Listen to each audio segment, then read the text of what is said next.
Hey, Chris Jericho, Talk is Jericho. And Liam and Pam, amazing to talk to you guys. And Liam, let me just start off with this. After all the great work you've done and winning an Academy Award and all that other stuff, did you ever have on your actors checklist having a three-way with a snowman and Pamela Anderson? Yes. Fantasy time, yeah. No, it certainly wasn't. Yeah. It certainly wasn't. I mean, who doesn't, right? Amazing, though. It fits perfectly into what you guys are doing with this Naked Gun reboot, remake, whatever it may be. So amazing to see you guys in this. Now, Pam, you're in the middle of a huge kind of career resurgence here for yourself over the last couple of years. And this is such a great role for you and such a great movie for you. How did you get this call to be a part of The Naked Gun? Well, I auditioned for the part. I auditioned for Akiva, and Akiva shared the audition tape, I guess, with Liam, and I was so fortunate to get the role. Just dove in and had a good time with it, because the great thing about getting second chances in your career and your life is that you really have nothing to lose, so you might as well just have a blast. What did you have to do to audition? Because obviously there's a tone to these types of movies that are so slapstick, ridiculous comedy. Well, we went through a few scenes, but I think what the clincher was is when I told him I was a scat soloist in 8th grade. And he's like, really? Scat for me. And I just went right into my 8th grade scat. I remembered it. And just like the scat that I do in the what is the singing that I do in the film, I can't get it out of my head. I start singing it in the shower. It's funny. It stays with you. So you actually did do scatting in the 8th grade? Yes. I was in a jazz band. I played saxophone, and I was the only one brave enough to do the scat solos, I guess. Well, nothing says jazz more than a scat solo. Exactly. For sure. I mean, yeah. It was. So when I read that in the script, I said, "Oh, this is meant to be." Because who would need that skill? Right. It's the role you were born to play. I was born to play this. This is like the signs were there. So Liam, you kind of were involved in casting your. No, I wasn't. I wasn't involved in casting. I had a say if it came to it, but not heavily involved, no. But I did see Pamela's audition tape, and I thought, give her the part. Yes, she's perfect. Plus, she's not just femme fatale. She's this, and she has a lovely tenderness and sweetness too, which is very, very magnetic, I thought. It's once again, the chemistry that you guys have is amazing on screen. So it is perfect casting. And Liam, for you to play this part, of course, of Frank Drebin Jr., and to kind of accept this iconic role. Obviously, we know Leslie Nielsen, fellow Canadian for Pam and I. What was kind of your mindset in deciding to go with such a, like we say, madcap comedy role such as this? I felt the time was right. We needed this type of entertainment in all our lives. Without getting into politics, we're living in very precarious, scary times, you know? And it's nice to just let go and be a little bit anti-woke and just poke fun at stuff, you know?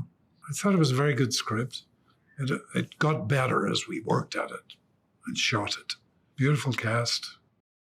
Akiva was terrific. And I think the timing is right for it, you know? Did you guys do a lot of improv and rewriting of the script as you were filming? Not really. No. Akiva is like a comedic genius. It really is serious what they do. It's timing and the writing, you know, they had all the jokes. It's joke after joke, and the timing too. And also they gave us a lot of alternative lines to do sometimes. And then I guess they picked what they thought was best. Yeah, Not any there was improv. always a writer on set, Yeah. you know. We'd finish a scene as written, and then there'd be alts, as they were known as, alternatives, punchlines and stuff that we tried, you know.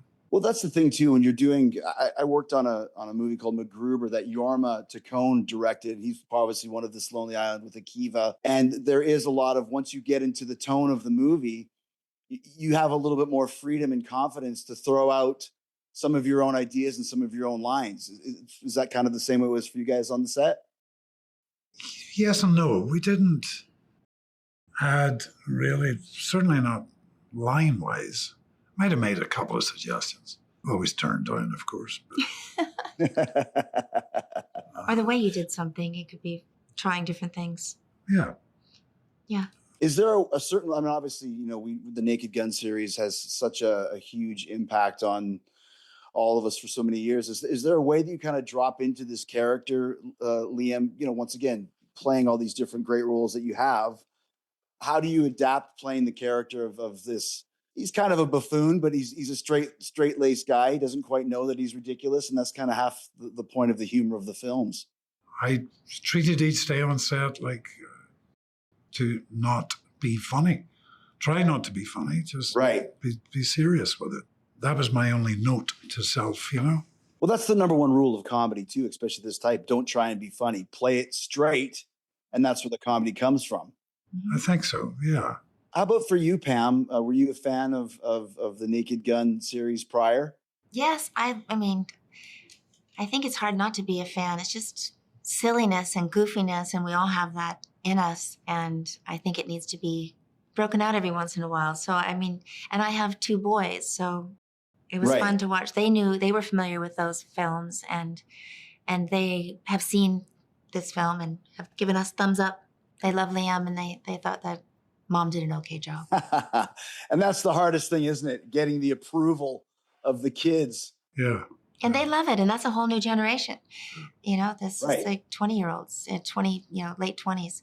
It'll be nice to introduce to a new audience and honor the older audience who's, the dedicated fans of the franchise.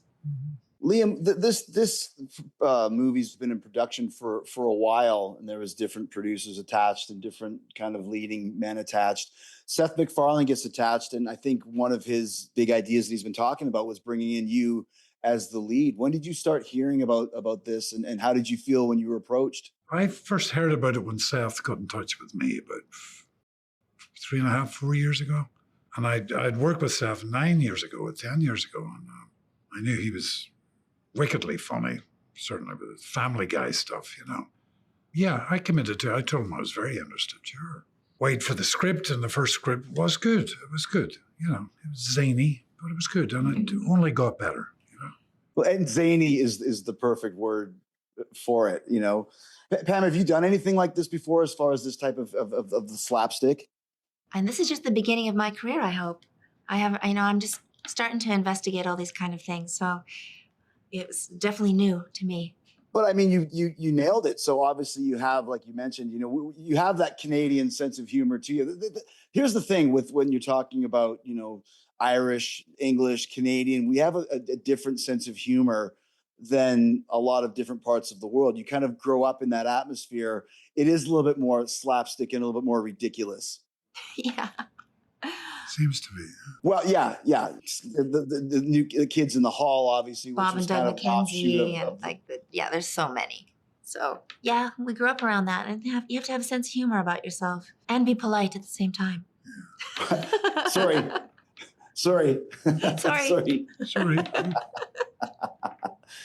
Liam, when you are there Irish comedies that are kind of similar to the ones in England, like we said, like Monty Python, those types of things? Monty Python was huge when that first came out. I remember I was still at school, 16, 17, 18, and that was all we could talk about. It was on once a week, and it was epic. It just seemed to turn comedy on its head, Sure, yeah. Yeah, we had Irish stand-up comedians and stuff. There's a wonderful Belfast comedian, he's dead now, called Frank Carson. He was very funny. But no, that Monty Python just exploded, Yeah. Forever, inspired Steve Martin, Billy Crystal, all those people. It was wonderful to be an audience, especially a young teenager, saying, what is this about? This is ridiculous and very, very funny. Well, it's amazing too, because when I was a kid, we had the CBC, which Pam knows, which was an offshoot of the BBC, and if they had, Monty Python or Benny Hill was another one. Benny Hill, yeah. And once in a while you'd Fawlty see Towers. Fawlty Towers, another great one. Yeah. And you would sometimes see, a naked pair of breasts on there. So at that point in time, in the early 80s, it was like, oh my gosh, it was funny. and you got to see a naked girl. Like, this was British comedy at its peak. I know. And so kind of sexist too, wasn't it? Yeah, well, Benny Hill. It was the 70s, right? it was a lower bar. Lower bar, yeah. Yeah, exactly. Pam, let's talk a little bit about The Last Showgirl. I just watched it a few nights ago, and it's really, really amazing film. It reminds me a lot of Darren Aronofsky's The Wrestler with Mickey Rourke. It's got the same type of tone to it. Let's talk about you getting cast in that movie and how huge it was for you as an actor to deliver such an amazing performance. Oh, thank you. My agent turned it down when he got the script. But then He did? Yes, my ex-agent. Okay. Now we know why he's your ex-agent. And Gia Coppola found my son, Brandon, and then brought me the script. And when I read it, I thought, there's nobody else that could play this but me. And I thought, this must be that thing when, people respond to a project. And I was so excited to do it because I was in my garden. I was thinking I'm probably not going to be working in this industry. But when I read this, it felt like I absolutely had to do it. And I never had that feeling before. I probably never read a really good script before, like the first one. So it was exciting to do it. And I thought, well, maybe this will be the last movie I ever do. Or it just felt like the beginning and the end all at the same time. And so I was just really caught off guard and thought, I know what I can do in this. And so it was just a wonderful opportunity. Big swing. Why did you feel that you said that you didn't know if you'd be working in this industry anymore?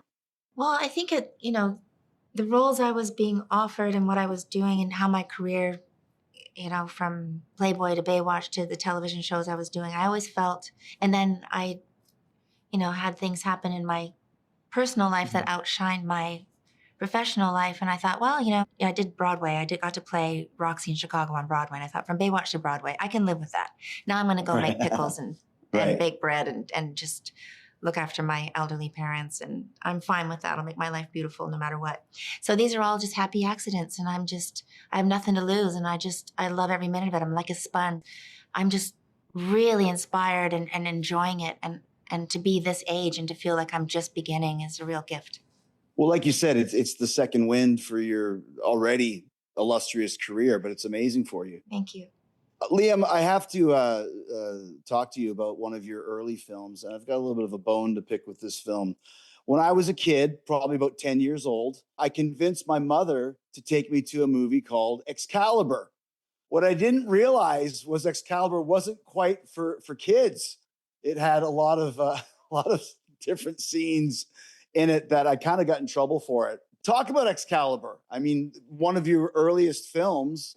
Do you have any memories of that film? Oh, yeah. When did we shoot it? 1980, 81? I think 1980 is when it came out, yeah. Yeah, I was in the Abbey Theatre in Dublin. John Borman, the director, had come to see me in Steinbeck's Of Mice and Men. I was doing that in the theatre.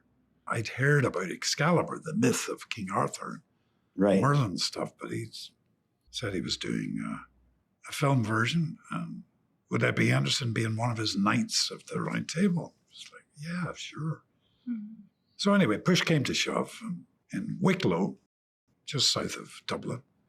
And to be sitting on a horse, shining suits of armor, he was like, it doesn't get any better than this. Helen Mirren, Nicole Williamson, sword fighting. It was terrific, just terrific. I'll never forget it, never. John Borman. John was wonderful because there was Gabriel Byrne, and he'd always bring us behind the monitor, the camera, to show what he was shooting. So he did become a mentor, We'd be acting our socks off somewhere. He'd say, I'm going to cover that. Just save yourself. I'll be an hour's time. So save your energy. Just little things like that, He was wonderful, John, yeah. So what were some of the biggest differences for you, Liam, to go from a theater actor to a movie actor? Well, there's Clint Eastwood would say, you hit a few marks, you say a few lines. What's the problem? I don't know. Some people say, camera, keep it smaller, Or you don't have to do anything with a camera. That's bullshit, I don't know. Shooting stuff out of sequence that was a strange one to get my head around, especially doing theater where you start at point A and you finish point D, 2 hours later, 3 hours later. But I was lucky. I got cast in a lot of stuff when I moved to London, television stuff, some film stuff. Not leading stuff, but enough so I could just watch the process, you know? I was like a sponge, you know? Yeah. So let me ask you conversely, Pam, to go from doing TV and movies and going to Broadway, what was the biggest differences for you in the reverse? Well, I didn't know if I could sing or dance or be on stage. And I found I could do all three at the same time. And it was just I felt really good. And I felt like, I can do more than I'm doing, or do not more, just something different. But it was really exciting and very hard. And I like to work really hard at things. So I felt like it matched my work ethic that I needed. And so I really love the theater. I'm doing it all inside out and backwards, but I'm doing it. So I'm enjoying it. There's a certain energy too when you're performing in front of a live crowd that you don't get, obviously, when you're doing a movie and take 5, take 6, take 10, and then it's 6 months before it comes out. The electricity in front of a live crowd is something that's completely different when you're doing theater or Broadway. I love it. I mean, I'm new to it, but the audience. Yeah, when especially if it's really good writing on stage and you're connecting with it, there's no other feeling like it in the world. Liam, talking about your illustrious career for over 40 years, what was the role that you felt was kind of your breakthrough role? I guess your big break, so to speak. I don't know. I honestly don't know. It seemed to be a gradual progression, you know. Moved to LA, started getting bits of work, you know. I can't say it was one definitive thing, you know. Was like, for example, like Schindler's List, such a huge movie for you. Was that a part that you were pursuing quite largely, or were you getting offers for that at that point? I'd read the script, and I worked an afternoon with Steven Spielberg, a little camera test. He was operating the camera, and we kind of worked together. And I remember thinking afterwards, I thought, well, if I don't get this part, I've spent an afternoon with one of the great cinematic storytellers, you know. Maybe Schindler's List, yeah. It was a very special project, you know. Absolutely. For lots of reasons. Pam, let's talk a little bit about Baywatch as we start to wind down here. Cultural phenomenon, one of the biggest franchises in the world. What was that like for you? I mean, you know, here you are coming out of Canada, BC Lions, you know, we know the story. And then suddenly it's becoming the biggest television show, I think, in the world at the time. Kind of talk a little bit about that. Well, we didn't know it. We were just on the beach. And, you know, I got to bring my dog to work. I was excited about that. And I thought I'd be on the beach anyway. So this is the best job ever. But yeah, it was quite popular around the world in over 100 countries. So I was like, it was fun, but it was also really fun. I loved the physicality of it. I loved getting in the ocean. I loved, you know, running on the beach. And it was a very wholesome and fun experience and fun TV at that time. And learning too, I guess. And learning. Yeah. I'd never did anything like that before. So I was, learning as you go. Yeah, running in slow motion is really hard. That's the thing. You were actually running in slow motion. That wasn't a camera trick. Exactly. That's the method that you guys use. Yeah.